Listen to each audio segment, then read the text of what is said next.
The crisp, pastel balloons sagged against the living room ceiling. I had just turned 18. A milestone. And my parents, the supposed architects of my existence, had simply vanished. A note on the kitchen counter. A hastily scribbled apology about an urgent business trip. They hadn't even bothered to call. The initial sting of abandonment curdled into a cold, hard resolve. They wanted a surprise? I'd give them one.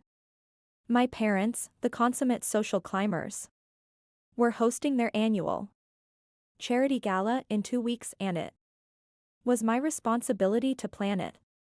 It was then I decided I would rewrite the script. I started small. I replaced their expensive organic coffee with the cheapest instant granules I could find. The faint, bitter tang would be noticeable. Then, I altered the guest list, adding few interesting individuals, old rivals, business adversaries, and a particularly flamboyant ex-business partner of my father's, a man known for his dramatic public outbursts. Next, I turned my attention to the catering.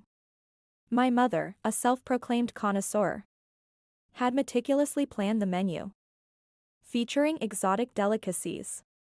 I contacted the caterers, posing as a representative, and suggested a few substitutions.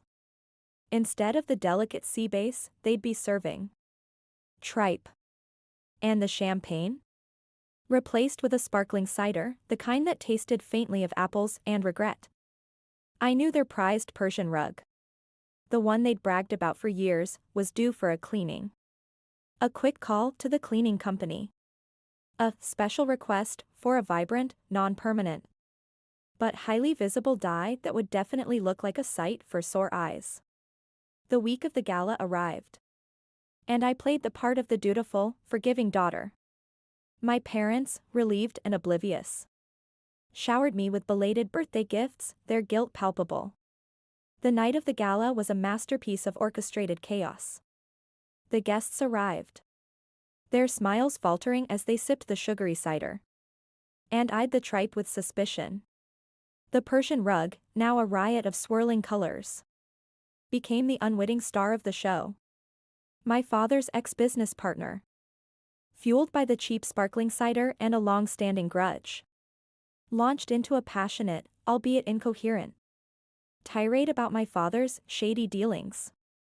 My mother, her face flushed with mortification, attempted to salvage the evening, but the damage was done.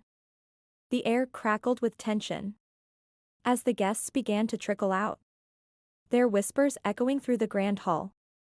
My parents turned to me, their faces a mask of confusion and anger. "What have you done?" My mother hissed, her voice trembling. I smiled, a slow, deliberate smile that mirrored the emptiness they had shown me. "A surprise," I said, my voice as cold as the champagne they hadn't served. "Happy belated birthday." I turned and walked away. The balloons, now deflated, hung like ghostly reminders of a celebration that never was. And I, the abandoned daughter, had finally taken my revenge.